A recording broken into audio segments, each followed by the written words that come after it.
ಇದು ಹೀರೋ ಹೋಂಡಾ Splendor plus. ಇದು 1994 ಅಲ್ಲಿ ಲಾಂಚ್ ಆಯಿತು. ಲಾಂಚ್ ಆದಾಗ ಇದ್ರ ರೇಟ್ ಬಂದ್ಬಿಟ್ಟು 30,000-40,000 ರೂಪಾಯಿ. ಬಟ್ ಈಗಿನ ಪ್ರೈಸ್ ನೋಡೋದಾದ್ರೆ ಇದು ಆಲ್ಮೋಸ್ಟ್ 85,000 to 90,000 ಆನ್ ರೋಡ್ ಬೀಳುತ್ತೆ. ಇದ್ರ ಮೇನ್ ಪರ್ಪಸ್ ಅಥವಾ ಮೇನ್ ಜನ ಏನಕ್ಕೆ ತಗೊಂತಾರೆ ಅಂತ ಹೇಳಿದ್ರೆ ಇದರ ಈಸಿ ಮೇಂಟೆನೆನ್ಸ್ ಇರ್ಬೋದು, ಮತ್ತೆ ಮೈಲೇಜ್ ಇರ್ಬೋದು. ಮಿನಿಮಮ್ 60 to 70 ಮೈಲೇಜ್ ಕೊಡುತ್ತೆ, ಮತ್ತೆ ರಿಲಯಬಲ್ ಇದೆ, ಲೋ ಮೇಂಟೆನೆನ್ಸ್. ಇದು ಕಾಂಪಿಟೇಟರ್ ಯಾರ್ಯಾರು ಅಂತ ಹೇಳಿದ್ರೆ ಹೋಂಡಾ ಶೈನ್ ಇರ್ಬೋದು, ಬಜಾಜ್ ಪ್ಲಾಟಿನಾ ಇರ್ಬೋದು. ಬನ್ನಿ ಒಂದೊಂದಾಗಿ ತಿಳ್ಕೊಳ್ಳೋಣ ಈ ವಿಡಿಯೋದಲ್ಲಿ. ಹಲೋ, ಇವತ್ತು ನಾವು ರಿವ್ಯೂ ಮಾಡೋಕೆ ಕೊಟ್ಟಿರೋಂಥದ್ದು 2009 ಹೀರೋ ಹೋಂಡಾ ಸ್ಪ್ಲೆಂಡರ್ ಪ್ಲಸ್. ಇದರಲ್ಲಿ ಸಿಂಪಲ್ ಗುರು ಮಿನಿಮಲಿಸ್ಟಿಕ್ ಡಿಸೈನ್ ಅಂತಲೇ ಹೇಳ್ಬೋದು, ಆಗಲೂ ಮತ್ತು ಈಗಲೂ. ಸೊ ಸ್ಟಾರ್ಟ್ ಮಾಡೋದಾದರೆ ಇದರಲ್ಲಿ 2 ಮಿರರ್ ಬರುತ್ತೆ, ಹ್ಯಾಂಡಲ್ಸ್, ವೈಸರ್ ಏನು ದೊಡ್ಡದು ಇಲ್ಲ ಚಿಕ್ಕದಿದೆ. ಹೆಡ್ಲೈಟ್ ಬಂದುಬಿಟ್ಟು ಒಂಚೂರು ಅಷ್ಟು ಅಂತಲೇ ಹೇಳ್ಬೋದು. 2 ಇಂಡಿಕೇಟರ್, ನಂಬರ್ ಪ್ಲೇಟ್ ಹಾಕೋಕ್ಕೆ ಜಾಗ ಮತ್ತು ಮಡ್ ಫ್ಲಾಪ್ಸ್. ಜೊತೆಗೆ ಈ ಟೈರ್ ಬಂದುಬಿಟ್ಟು 18 ಇಂಚಸ್ ಟೈರ್ ಬರ್ತಾಯಿತ್ತು, ಸ್ಪೋಕ್ ವಿತ್ ಸ್ಪೋಕ್, ಮತ್ತು ಟೆಲಿಸ್ಕೋಪಿಕ್ ಸಸ್ಪೆನ್ಷನ್ ಬರ್ತಾಯಿತ್ತು. ಇದರಲ್ಲಿ ಏನು ಡಿಸ್ಕ್ ಬ್ರೇಕ್ ಏನೂ ಬರ್ತಾಯಿರಲಿಲ್ಲ, ಡ್ರಮ್ ಬ್ರೇಕ್ ಮಾತ್ರ ಬರ್ತಾಯಿತ್ತು. ಹಾಗೆ ಸೈಡಿಗೆ ಬರೋದಾದರೆ ಆರ್ಟ್ ಆಫ್ ದ ವೆಹಿಕಲ್ ಅಂತ ಹೇಳ್ಬೋದು. ಇದರಲ್ಲಿ 97.2 cc 4 ಸ್ಟ್ರೋಕ್ ಸಿಂಗಲ್ ಸಿಲಿಂಡರ್ ಬರ್ತಾಯಿತ್ತು. ಇದರಲ್ಲಿ 4 ಗೇರ್ ಬರ್ತಾಯಿತ್ತು. ಮತ್ತು ಈ ಇಂಜಿನ್ ಬಂದುಬಿಟ್ಟು 7.9 bhp ಮತ್ತು 8 Nm ಆಫ್ ಟಾರ್ಕ್ನ ಪ್ರೊಡ್ಯೂಸ್ ಮಾಡುತ್ತೆ. ಈಸಿಯಾಗಿ 80+ ಹೋಗ್ಬೋದು. ಬಟ್ 80+ ಹೋಗ್ತಾ ಇದ್ದಂಗೆ ಹ್ಯಾಂಡಲಲ್ಲಿ ವೈಬ್ರೇಷನ್ ಸ್ಟಾರ್ಟ್ ಆಗುತ್ತೆ. ಹಾಗೆ ಸೈಡಿಗೆ ಬರೋದಾದರೆ ಇದರಲ್ಲಿ ಫುಟ್ ರೆಸ್ಟ್, ಮತ್ತು ಇಲ್ಲಿ ಫುಟ್ ರೆಸ್ಟ್, ಇದು ಸ್ಯಾರಿ ಗಾರ್ಡ್, ಮತ್ತು ರಿಯರಲ್ಲೂ 18 ಇಂಚಸ್ ವೀಲ್ ಬರುತ್ತೆ. ಇದರಲ್ಲಿ ಯಾವುದೇ ಥರ ಡಿಸ್ಕ್ ಬ್ರೇಕ್ ಏನೂ ಬರೋಲ್ಲ, ಬರೀ ಡ್ರಮ್ ಬ್ರೇಕ್ಸ್ ಮಾತ್ರ ಬರುತ್ತೆ. ರಿಯರಿಗೆ ಬರೋದಾದರೆ ಇದರಲ್ಲಿ ಸಿಂಪಲ್, ರಿಯರಲ್ಲಿ ಏನೂ ಇಲ್ಲ ಗುರು.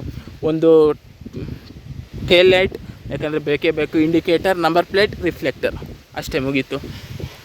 ಈ ಬ್ಯಾಗಿಗೆಲ್ಲ ಏನಿದೆ ಇದೆಲ್ಲ ಎಕ್ಸ್ಟ್ರಾ ಫಿಟ್ಟಿಂಗು, ಮಾಮೂಲಿ ಅಂತ ಬರೋಲ್ಲ, ಮಾಮೂಲಿ ಗಾಡಿ ಬರುತ್ತೆ. ಮತ್ತು ರೈಟ್ ಸೈಡಿಗೆ ಬರೋದಾದರೆ ಸೇಮ್ ಅದೇ ಥರ ಒಂದು foot rest, kick start, brake. ಮತ್ತು ಮೀಟರಿಗೆ ಬರೋದಾದರೆ ಈ ಮೀಟರಲ್ಲಿ ಫುಲ್ಲು ಸಿಂಪಲ್ ಮೀಟರ್, ಏನೂ ಇಲ್ಲ. ಒಂದು ನ್ಯೂಟ್ರಲಾಗಿದೆ ಅಂತ ಗಾಡಿ, ಮತ್ತು headlight high beam, low beam, ಇದು ಫ್ಯೂಲ್ ಗೇಜ್, ಮತ್ತು ಸ್ಪೀಡೋಮೀಟರ್ 140 ತನಕ ಮಾರ್ಕ್ ಆಗಿದೆ. ಬಟ್ 140 ತನಕ ಹೋಗಲ್ಲ, ಮ್ಯಾಕ್ಸಿಮಮ್ ನಾವು ಹೋಗಿರೋ ಥರ 80 ಹೋಗ್ಬೋದು. ಅದರಲ್ಲೂ ತುಂಬ ವೈಬ್ರೇಷನ್ ಆಗುತ್ತೆ. ಬಟ್ 70 ತನಕ ಆರಾಮಾಗಿ ಚಿಂದಂಗೆ ಹೋಗುತ್ತೆ, ಬಟ್ಟರ್ ಸ್ಮೂತಾಗಿ. ಇಲ್ಲಿ ಬಂದುಬಿಟ್ಟು ಮಾಮೂಲಿ ಎಕ್ಸಲೇಟರ್, ಬ್ರೇಕ್. ಈ ಕಡೆ ಬಂದುಬಿಟ್ಟು ಕಂಟ್ರೋಲ್ ಸ್ವಿಚಸ್ ಇದೆ, ಹೆಡ್ಲೈಟ್ ಆನ್ ಮಾಡೋಕ್ಕೆ, I beam, low beam, indicator, on ಮಾಡೋಕ್ಕೆ, ಮಾಮೂಲಿ ಇದು ಕ್ಲಚ್. ಇದರಲ್ಲಿ ಹೆಂಗೆ ಅಂತ ಹೇಳಿದ್ರೆ ಗೇರು ಎಲ್ಲದೂ ಹಿಂದಕ್ಕೆ ಹಾಕಬೇಕು. 4 ಗೇರ್ ಹಾಕೋದಿದೆಯಲ್ಲ ಅದೆಲ್ಲ ಹಿಂದಕ್ಕೆ ಹಾಕಬೇಕು. ಇದು ಕಂಪ್ನಿಯಿಂದ ಬರೋ ಸೀಟು ಅಷ್ಟೊಂದೇನು ಅದು ಕವರ್ ಏನಿರಲ್ಲ. ಇದ್ರ ಮೇಲೆ ಕವರ್ ಹಾಕ್ಸ್ಕೊಂಡು ನಿಮ್ಮ ಇದ್ರ ಮೇಲೆ ಇದು ಯಾವ ಥರ ಕವರ್ ಹಾಕಿಸ್ತೀರೋ ಅದ್ರ ಮೇಲೆ. ಈ ಕವರ್ ಒಂದು ಸ್ವಲ್ಪ ಪರವಾಗಿಲ್ಲ, ಹರಿದೋಗಿದೆ, ಬಟ್ ಚೆನ್ನಾಗಿ ಕಂಫರ್ಟೇಬಲ್ ಆಗಿದೆ. ಮತ್ತು ಇದ್ರ ಫ್ಯೂಯಲ್ ಟ್ಯಾಂಕ್ ನೋಡೋದಾದರೆ ಇದರಲ್ಲಿ almost 10 litre of the fuel tank ಬರುತ್ತೆ. 9.8 ಲೀಟರ್ ಅಕ್ಯುರೇಸ್ ಆಗಿ ಹೇಳೋದಾದರೆ, ಬಟ್ 10 ಲೀಟರ್ ಅಂತ ಅಂದ್ಕೊಳ್ಳೋಣ. ಈ ಗಾಡಿಯ ವೆಯ್ಟ್ ಬಂದುಬಿಟ್ಟು 112 kg. ಮತ್ತು ಇದರ ಓವರಾಲ್ ಲೆಂತ್ ಇಲ್ಲಿಂದ ಇಲ್ಲಿ ತನಕ 2000 ಮಿಲಿಮೀಟರ್. ಮತ್ತು ಓವರಾಲ್ ವಿಡ್ತ್ ಬಂದುಬಿಟ್ಟು ಇದು 720 ಮೀಟರ್ಸ್. ಮತ್ತು ಓವರಾಲ್ ಹೈಟ್ ಬಂದುಬಿಟ್ಟು ಇದರದ್ದು 1052 mm. ಮತ್ತು ಇದ್ರ ಗ್ರೌಂಡ್ ಕ್ಲಿಯರೆನ್ಸ್ ಬೇಕಲ್ಲ, ಇದ್ರ ಗ್ರೌಂಡ್ ಕ್ಲಿಯರೆನ್ಸ್ ಬಂದುಬಿಟ್ಟು 162 mm ಬರುತ್ತೆ. ಅದಕ್ಕಿಂತ ಹೆಚ್ಚಾಗಿ ಈ ಗಾಡಿಗಳು ಸೆಲ್ ಆಗೋದೇ ಮೈಲೇಜ್ ವಿಷಯದಲ್ಲಿ. ಈ ಗಾಡಿ ಸುಮಾರು 70 kmpl ಕೊಡುತ್ತೆ ಅಂತ ಹೇಳ್ಬಿಟ್ಟು ಕಂಪ್ನಿ ಕ್ಲೇಮ್ ಮಾಡುತ್ತೆ. ನಾವು ಯೂಸ್ ಮಾಡೋ ಅಷ್ಟು ನೋಡಿರೋದು 50 ಅಂತೂ ಕೊಡುತ್ತೆ ಗುರು. ಈ ಗಾಡಿ ಸುಮಾರು ಎಷ್ಟು ಓಡಿದೆ ಅಂತ ಹೇಳಿದ್ರೆ 2ನೇ ಸತಿ 1 ಲಕ್ಷ ಪೂರ್ತಿ ಕಂಪ್ಲೀಟಾಗಿ ಮತ್ತೆ 22,000 ಓಡಿದೆ.